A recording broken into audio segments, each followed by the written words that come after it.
आज इस शहर में चुनावी वादों और दावों की गूंज सुनाई दे रही है। गुजरात के रण को रंगों के साथ दिखाने न्यूज नेशन की टीम इसी पावन धरती पर पहुंची।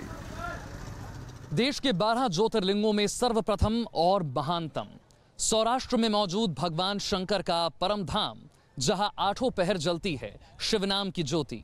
गुजरात विधानसभा चुनाव में क्या चाहता है गिर सोमनाथ जिला, आइए जानते हैं यहां के लोगों से।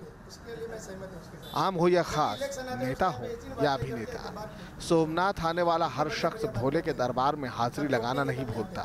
पीएम मोदी को जब भी मौका मिलता है वो सोमनाथ मंदिर जाते हैं। बीजेपी के 22 साल के शासन में सोमनाथ को क्या मिला?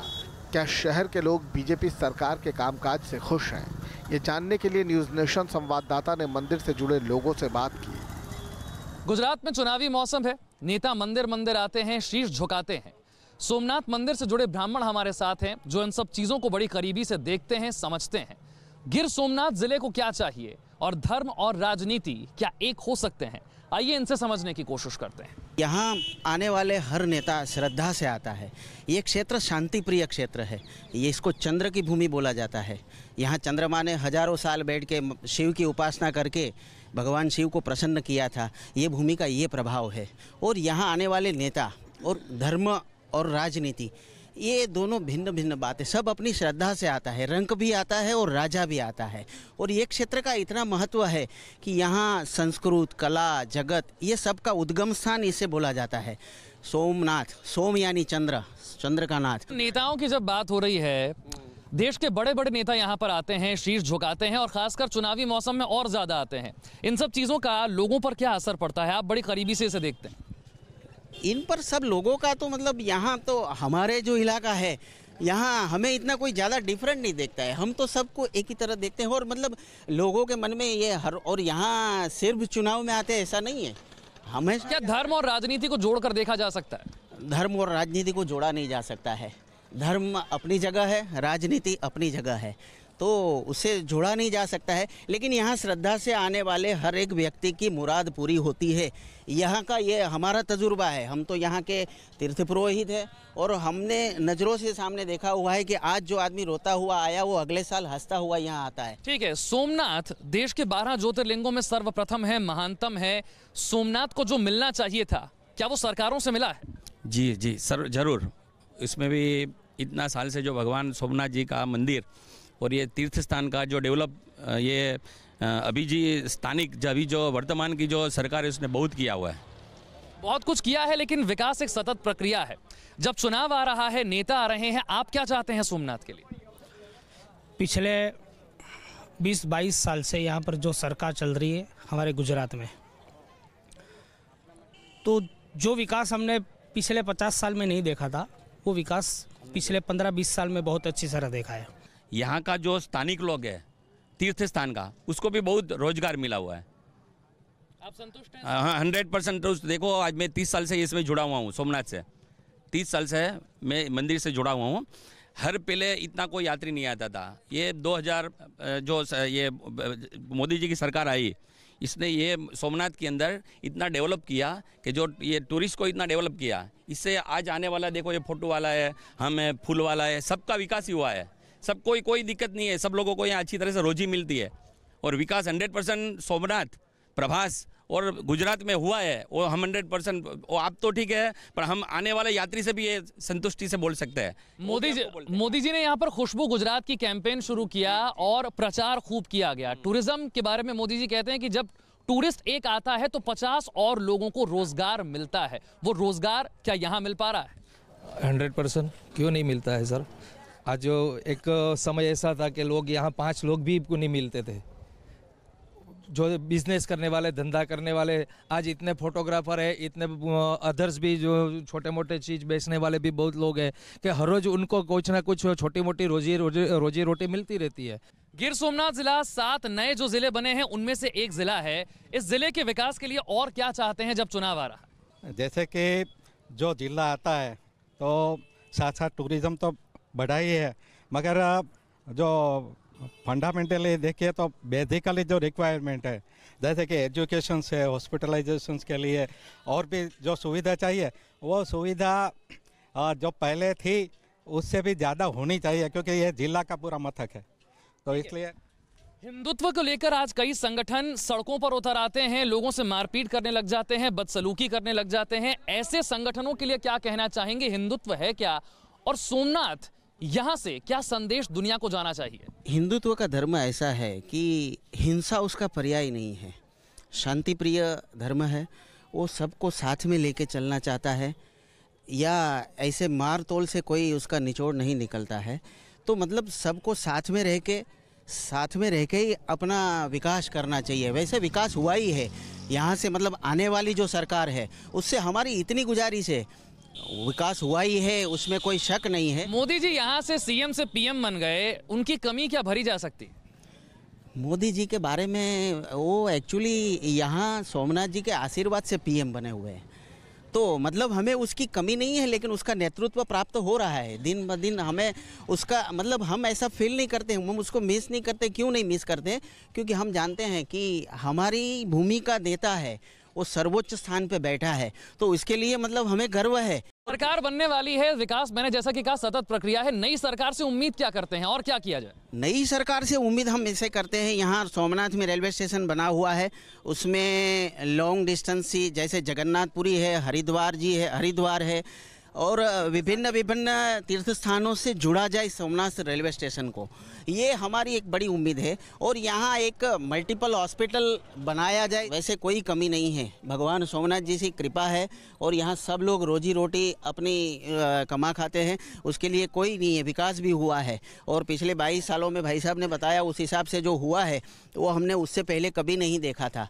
वो एक ज़माना था और ये एक ज़माना था। एक ज़माना ऐसा था कि एसटी डेपो यहाँ पे था सोमनाथ मंदिर के पास, उस यहाँ पे बसें खड़ी रहती थी, लेकिन आज हमें नहीं बोलना पड़ता है कि विकास हुआ है, क्योंकि आप आते ही यहाँ पता लगा सकते हो कि विकास कैसा हुआ है। सोमनाथ को क्या मिला और इस चुनाव में सोमनाथ को क्या चाहिए, ये आपने सुना। सोमनाथ से जुड़े ब्राह्मणों से बड़ी करीबी से नजर रखते हैं, हर चीज पर, हर हलचल पर जो यहाँ होती है, हर नेता के दौरे पर नजर रखते हैं और एक बात साफ कहना चाहते हैं कि धर्म और राजनीति को जोड़ा नहीं जा सकता। चुनाव होंगे तो मुद्दा सिर्फ विकास होगा। आस्था के दरबार के रूप में देश दुनिया में मशहूर सोमनाथ आधुनिकता में किसी शहर से पीछे नहीं। शहर की साफ सफाई देखते ही बनती है। सालों भर भक्तों से गुलजार रहने वाले इस शहर की गुजरात की सियासत में भी खास अहमियत है। 2017 के चुनाव में एक बार फिर इस शहर पर पूरे देश की निगाहें हैं। मंदिर मंदिर शीश नवाकर, आरक्षण के ख्वाब दिखाकर राहुल गांधी क्या लगा पाएंगे बीजेपी के किले में सेंध, या फिर अब की बार भी गुजरात में होगी बीजेपी की सरकार? जानने के लिए हम आ पहुंचे हैं महादेव के धाम। सोमनाथ में पारंपरिक रूप से नाव बनाने का काम होता है। बिना किसी आधुनिक तकनीक की मदद से इसे तैयार किया जाता है। बताया जाता है कि सोमनाथ के बेरावल में पिछले 100 सालों से नाव बनाने का काम हो रहा है। क्या है नाव बनाने वाले लोगों के मुद्दे, क्या है उनके कारोबार का हाल, हमने उनसे उनकी राय जानी। डीजल सब्सिडी बंद किए जाने को लेकर चिंताओं में घिरे हुए हैं। नई बोट का रजिस्ट्रेशन रोक दिया गया है। बावजूद इसके बिना किसी मॉडर्न टेक्नोलॉजी के इस्तेमाल के अपने पारंपरिक कौशल के दम पर गिर सोमनाथ जिले के वेरावल के लोग करते हैं नाव बनाने का काम।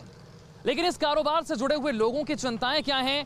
हमारे साथ गोविंद भाई मौजूद हैं, इनसे समझने की कोशिश करते हैं वेरावल के इतिहास के बारे में और आज विधानसभा चुनाव में इनके मुद्दे क्या हैं। हमारा 100-125 साल से बस यही धंधा है कि फिशिंग बोट बनाते हैं, बाद में फिशिंग का ही उद्योग है। जो कुछ है सभी यहाँ पे मच्छी के धंधे से ही जुड़े हुए हैं और फिशिंग बोट बनाते बिना कोई टेक्नोलॉजी के बोट बनाते हैं।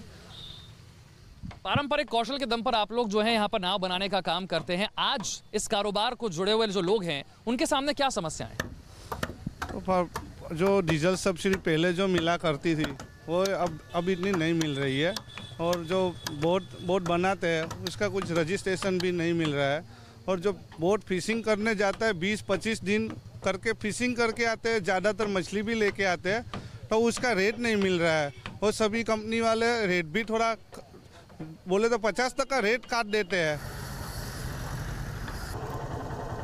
सोमनाथ का रंग जाम्बूर गांव के बिना अधूरा है। इसे गुजरात का अफ्रीका भी कहा जाता है क्योंकि इसी गांव में रहता है सिद्धि समुदाय। जिसे जूनागढ़ के नवाब ने अफ्रीका से लाकर बसाया था।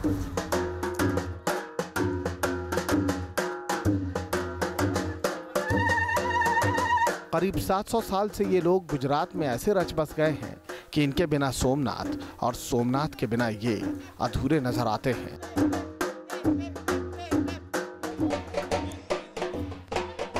गुजरात चुनावों के रंगों के बीच हम आपको लेकर आ गए हैं एक अनोखा रंग दिखाने। गिर के जंगलों से घिरा ये है जाम्बूर गांव, और जाम्बूर गांव में रहता है सिद्दी समुदाय। वो सिद्दी समुदाय जिसे अफ्रीका के युगांडा और सूडान जैसे देशों से लाकर यहां पर बसाया गया। पिछले 750 सालों से ये यहीं गुजरात में रह रहे हैं, जिनकी संस्कृति अलग होकर भी आज सौराष्ट्र की संस्कृति के साथ एक हो चुकी है। सिद्दी समुदाय के लोग दिखते बेशक अफ्रीकी हैं, लेकिन इनकी बोलचाल, रहन सहन पूरी तरह गुजराती है। पुरुषों का मुख्य पेशा मजदूरी है और महिलाएं साड़ी बनाने का काम करती हैं। लेकिन इन्होंने अब तक अफ्रीकी डांस और म्यूजिक को संजो कर रखा है।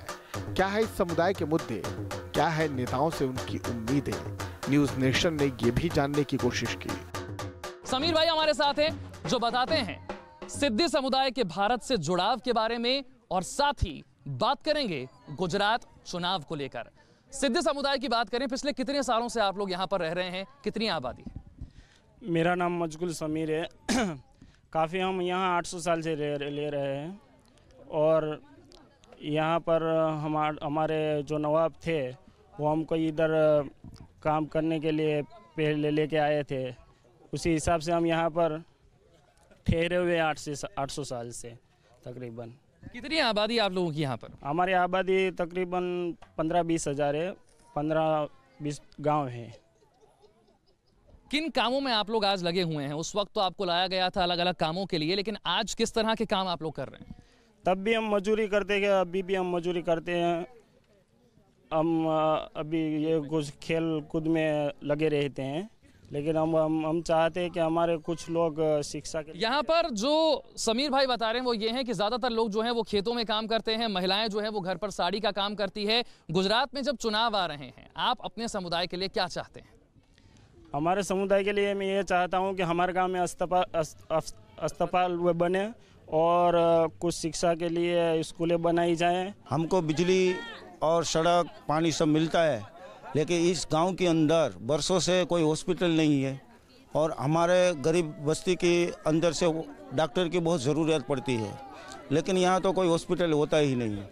दूसरी बात कि शिक्षण की भी ज़रूरत है, शिक्षण की ज़रूरत है, लेकिन उसको हमारा कोई ट्रेनर नहीं है। स्पोर्ट के अंदर हमारे लोग यंग लोग बहुत मेहनत कर रहे हैं, लेकिन उसका कोई ट्रेनर नहीं है।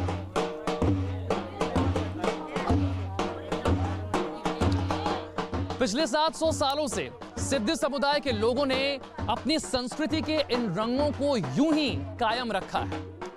बिजली, सड़क, पानी जैसी बुनियादी सुविधाएं तो इन तक पहुंच चुकी हैं, लेकिन अपने बच्चों की शिक्षा को लेकर आज भी चिंतित हैं। अपने परिवार के स्वास्थ्य की सुविधाओं को लेकर आज भी चिंतित हैं। चाहते हैं कि यहाँ अस्पताल बन जाए ताकि इलाज के लिए ज्यादा दूर न जाना पड़े, नौकरियों में कुछ मौके मिल जाएं ताकि गुजरात चुनाव के बहाने ही सही, लेकिन इनकी स्थिति पहले से कुछ बेहतर हो पाए।